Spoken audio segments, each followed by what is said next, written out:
If you preparing for UPSC civil services exam, you might have heard कि भाई 14 लाख सीटें होती हैं और उनमें से 1000 लोग सेलेक्ट होते हैं, तो लक के बिना नहीं होता है।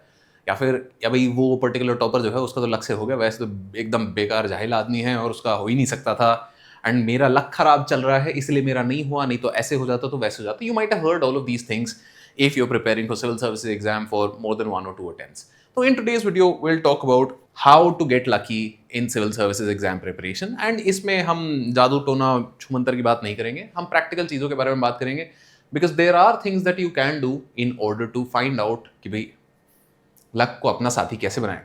So before we go any further, we need to really understand what exactly is luck, क्योंकि पूरी वीडियो में हम बात करेंगे कि भाई how to get lucky, तो what exactly is luck? Luck is when success or failure is apparently brought by chance rather than your own actions or efforts. माने कि when मेरे कंट्रोल में कोई चीज है तो इसको मैं बोलता हूं कि ये मेरी स्किल के कारण हुआ है, राइट? एंड अगर मैंने लॉटरी जीत ली है तो लॉटरी जीतने में कोई स्किल नहीं है, मेरा लॉटरी का नंबर था, सो this is non controllable. So that's the idea. Luck is when a non controllable element is bringing you your success rather than your skill, which is a lot more controllable. तो civil services exam की अगर बात करें तो there are 3 stages, and इसमें prelims and interview, these are 2 stages which have a higher requirement for luck. prelims में क्यों?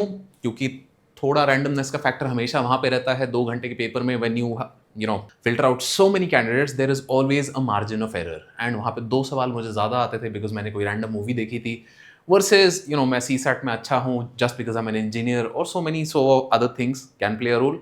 Similarly, interview की अगर बात करें तो आपका पैनल कौन सा आता है, या भाई आपसे पहले जो कैंडिडेट गए थे वो 210 वाले कैंडिडेट हैं, एंड उसके बाद आप you're above average but again you're paling in comparison, या फिर आपसे पहले जो कैंडिडेट गया है वो इतना बेकार था कि भाई जस्ट बाय रिफ्लेक्शन आपको थोड़े ज्यादा नंबर मिल गए. तो these are all things that can make a difference, and these are all things that I can not control. तो इनके बारे में मैं अपना दिमाग खराब करूं, कोई फायदा नहीं है.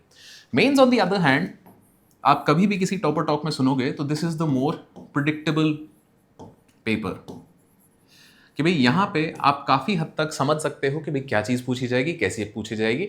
And given that there are 7 marking papers, तो होता क्या है कि भाई अगर 1-2 पेपर में भी मेरा एडवांटेज है over 7 papers, it's all about skill. Your skill in writing, your skill in understanding subjects, and your skill in simplifying what you have to say so that it becomes very apparent for the examiner. तो इन सब चीज़ों को ध्यान में रखते हुए एक बहुत सिंपल सी बात हमें ध्यान रखनी है कि भाई सिविल सर्विसेज एग्जाम में luck does play a big role, and it's hard to talk about it. Why? Because अगर कोई टॉपर आता है एंड मैं उसको बोलूं कि भाई तेरा तो लक था इसलिए हो गया, it seems like I am jealous, right? And अगर मैं बोलूं, मैं एक टॉपर खड़ा हूं किसी पोडियम पे जाके एंड मैं बोलूं कि यार उस दिन मैंने उठ के तुक्के मारे 25 और मेरे सारे तुक्के सही हो गए, तो भाई आप भी तुक्के मारो, तो it will down play my effort. It's not like कि भाई सारे ही तुक्के मारे बट कुछ सोच के मारे, किस तरीके से मारे, there was some process to it. तो ऐसे में ये ना बोल के कि भाई मेरे सारे तुक्के सही लग गए, we need to ask what's repeatable. So this is the question that you have to ask yourself कि क्या चीज है किसी भी प्रोसेस में या किसी भी टॉपर के टॉक में जो कि रिपीटेबल यहां पे लग रही है, and that is what we want to focus on. For example, let's talk about Ishita Kishore. Ishita Kishore AIR 1 in 2021, या for that matter you can take any AIR 1 पिछले 10, 15, 20 साल में. The idea is pretty simple कि भाई इनके लिए भी कुछ ना कुछ लक का फैक्टर काम किया था, क्योंकि AIR 1 लाने में लक का बहुत बड़ा हाथ होता है. सिलेक्शन इनका हो जाता, I am do not doubt that she might have gotten selected और नॉट. AIR 1 लाना इज लक. क्यों? क्योंकि अब इसमें बहुत सारी चीजें हैं कि भाई अनफोर्सीन इवेंट्स हो गए उस टाइम पे कि भाई इनको इजी पेपर लगा. 4 सवाल जो भाई बहुत ज्यादा बाकी लोगों के लिए डिफिकल्ट थे, for her they made an easy paper. Why? Because she had read them somewhere just before the paper. हो सकता है. Then non-repeatable, meaning what were the conditions of her preparation in that particular year? कि भाई उस साल वो एक नए शहर में गई थी जहाँ पे भाई शांति थी, कुछ नए अच्छे उनके दोस्त बन गए जो मतलब तैयारी कर रहे थे साथ में. All of these things are not very easily repeatable for you.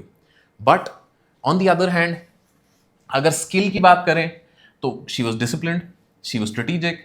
उनका ग्रिट था कि भाई वो लगातार 8 से 10 घंटा पढ़ाई कर पा रही थी for years on end. So those are things that you can repeat. तो अगर मैं पूछूं ये सिंपल सा क्वेश्चन कि भाई now let's say in 2026 if she appears again, would she get rank 1? Maybe, but probably not. क्यों? क्योंकि वहां वो लक का फैक्टर बहुत ज्यादा हावी हो जाता है. तो हमें फोकस क्या करना है? You can emulate her repeatable factors, but don't focus on the non-repeatable factors.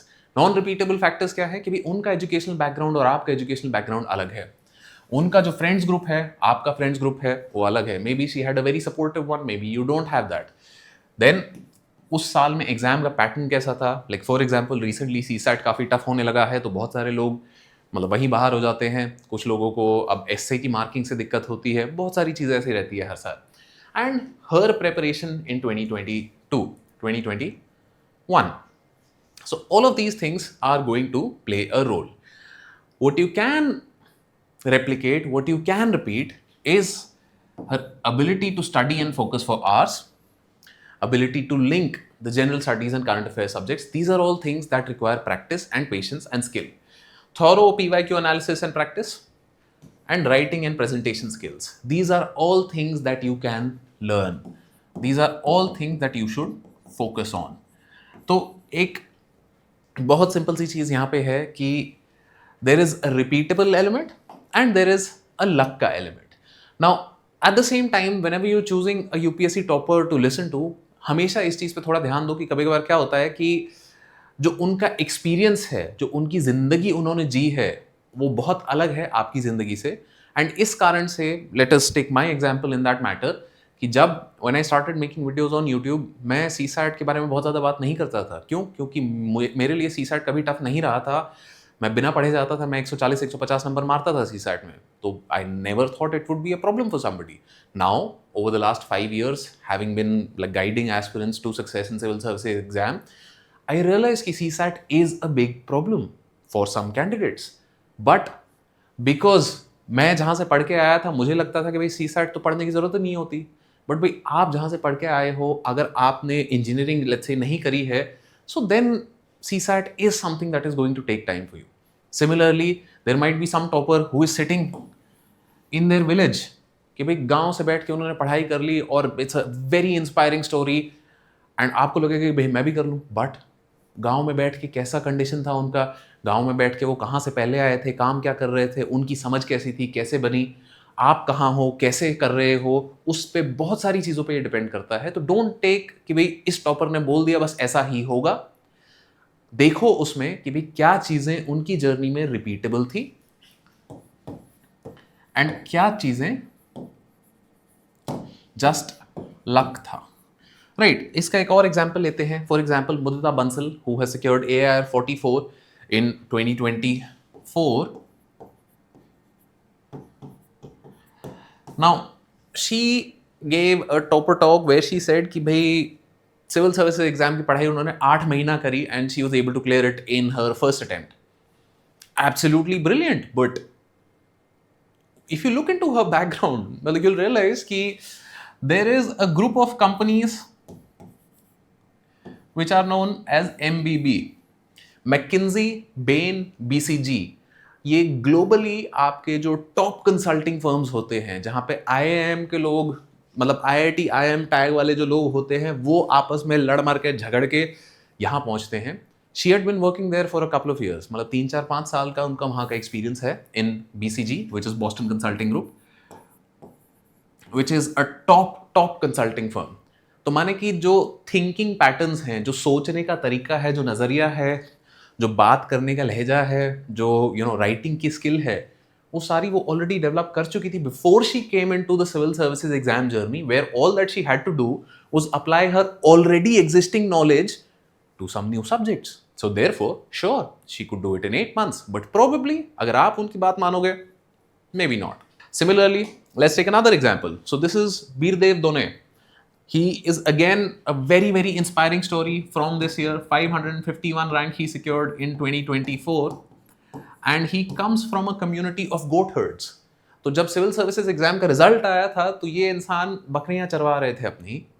And वहां पे जाके किसी ने पकड़ के इनको ढूंढा, बोला कि भैया आपका यूपीएससी क्लियर हो गया है, दुनिया बदल गई इनकी, जिंदगी बदल गई इनकी। तो from his journey you might learn something very different, and from Mudita's journey you might learn something very different. दोनों की जर्नी में कुछ रिपीटेबल एलिमेंट्स रहेंगे, आपको देखना है कि भाई क्या चीज आप अपनी जर्नी में अप्लाई कर सकते हो।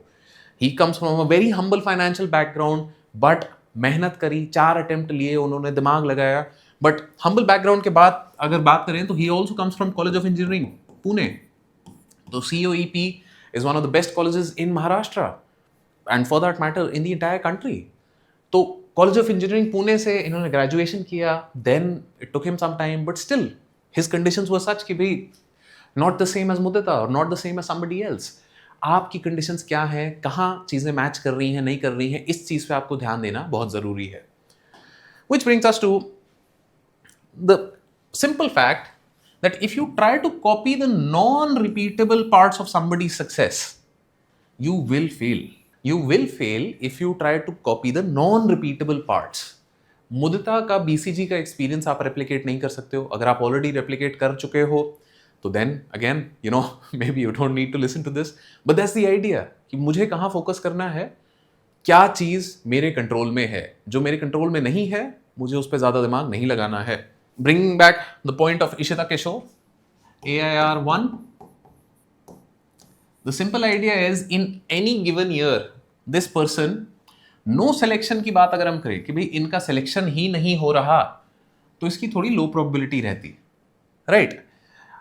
लो प्रोबेबिलिटी इस चीज की भी रहती कि इनकी दोबारा ऑल इंडिया रैंक 1 आ जाती, right, but she had a high probability of selection.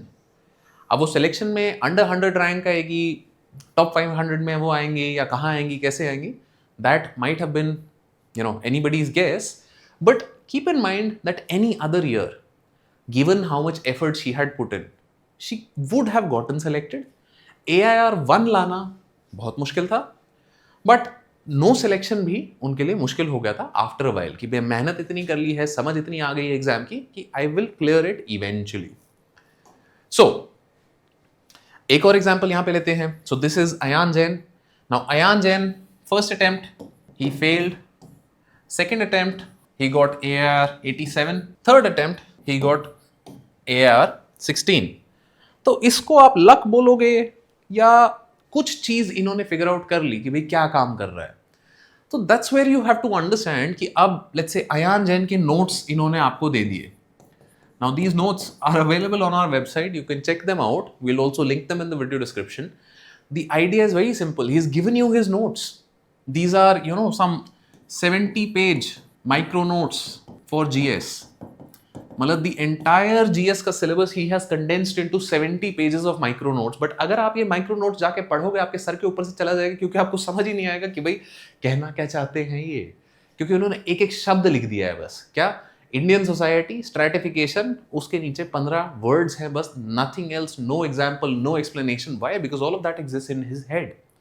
तो रिपीटेबल पार्ट क्या है कि मुझे भी अपने नोट्स बनाने चाहिए शायद, मुझे भी अपने नोट्स कंडेंस करने चाहिए शायद, एंड मुझे ढेर सारी राइटिंग प्रैक्टिस करनी चाहिए। नॉन रिपीटेबल क्या है कि भाई इनके नोट्स उठा के मैं पढ़ दूंगा और मेरा काम हो जाएगा, probably not. Which brings us to कि भाई आपको क्या करना है, आपको बड़ा पिक्चर पे लेसन देखना है अपना, कि भाई आपको ये नहीं मानना कि भाई अगर जो पहले होता रहा वही होता रहेगा, कि भाई पहले मैं फेल होता रहा तो वही होते रहेंगे। आपको जाके कोशिश करनी है कि भाई what is the small change, what are the slight improvements that I can make in my preparation.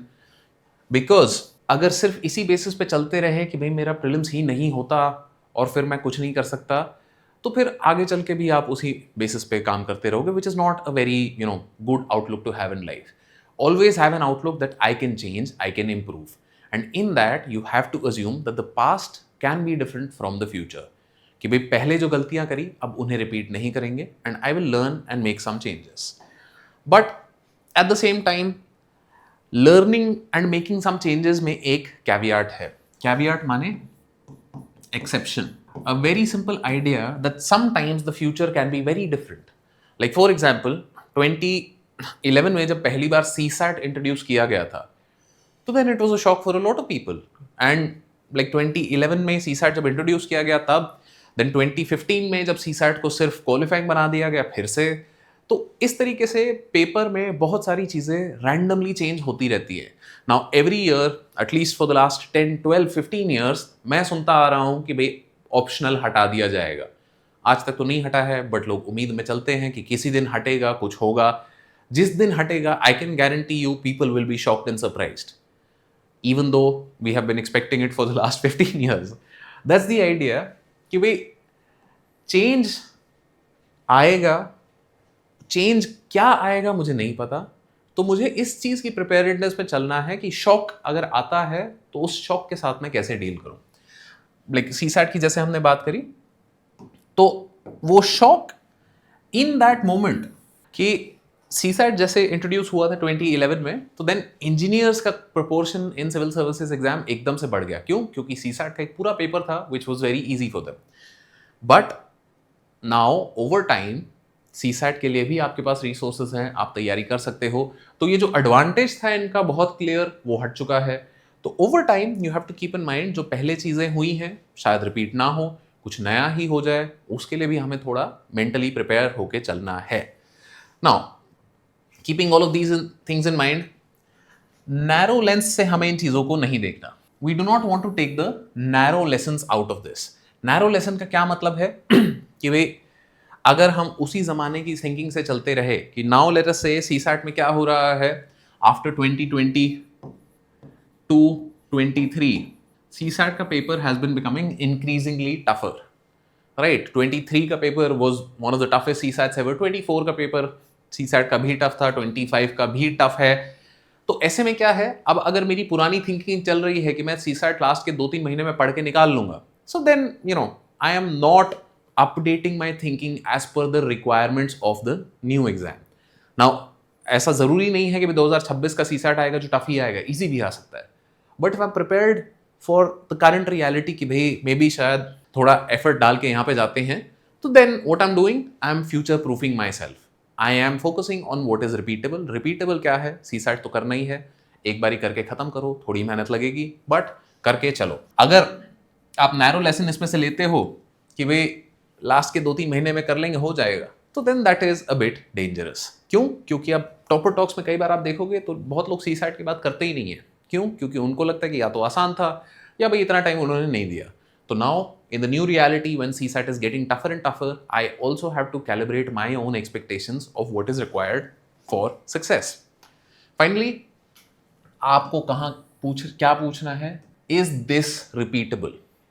हमें फोकस करना है उन चीजों पे that are repeatable. Meaning, if something is unique to an individual, किसी टॉपर ने मुझे कोई यूनिक इंसाइट दी है, sure, maybe it applies to me, maybe it doesn't. Can you repeat it? That is the important question. अगर मैं उनकी insight को repeat नहीं कर सकता कि भाई let's say I am working as a full time candidate and सामने से टॉपर मुझे बोल रहा है कि भाई मैं तो 12 घंटे दिन में पढ़ाई कर रहा था, it is not possible for me to do it. I need to find some other model, right. There might be another model, like for example Srishti Dabas या अनिमेश प्रधान, जिन्होंने जॉब के साथ तैयारी करी। जॉब के साथ तैयारी करने के लिए यू नीड अनरियल मोटिवेशन। तो वो अनरियल मोटिवेशन कहाँ से लाया जाए? Focus on what is repeatable in your journey because that is the thing that you will be able to do.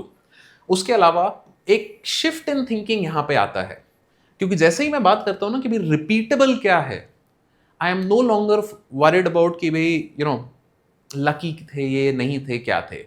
This shift in thinking allows me to believe that you know things are possible and that is a very very big factor over here. क्योंकि बहुत बार ना हम चीज़ें शुरू करते हैं और बीच में रुक जाते हैं, थक जाते हैं, थम जाते हैं for this very simple reason because we think कि the task that we have taken up is not possible at all. So this simple you know change in perspective that is it repeatable helps you think it's possible and then you know ignore the non repeatable. बहुत से लोग बहुत सारी चीज़ें बोलेंगे, कोई बोलेगा मैंने 100 टेस्ट दिए, कोई बोलेगा मैंने 12 घंटे पढ़ाई करी, कोई बोलेगा मतलब मैं 3 साल के लिए अंडरग्राउंड हो गया। आपके लिए नॉन रिपीटेबल है तो आप उसकी टेंशन मत लो, focus on what you can repeat. Finally हमारे कंट्रोल में जो चीज़ें हैं उनको हमें रिपीट करना है। क्यों? रिपीटेबल जब हम आइडेंटिफाई कर लेते हैं, this becomes an aspect of skill and skill is something that I can improve. So focus on finding out what are the skills that are required, improve on those skills, and you will find ki over time you end up getting luckier and luckier. So if you feel that I've said something useful, please do let me know in the comments. If you feel कि भाई यहाँ पे कुछ चीज़ थी जो आपको गलत लगी, definitely let me know. And try and apply these ideas in your learning. क्योंकि वीडियो सुन के अच्छा तो लगेगा बहुत कुछ, बट अगर अप्लाई नहीं कर रहे हो तो इस चीज़ का कोई फ़ायदा नहीं है. All the best on your UPSC journey.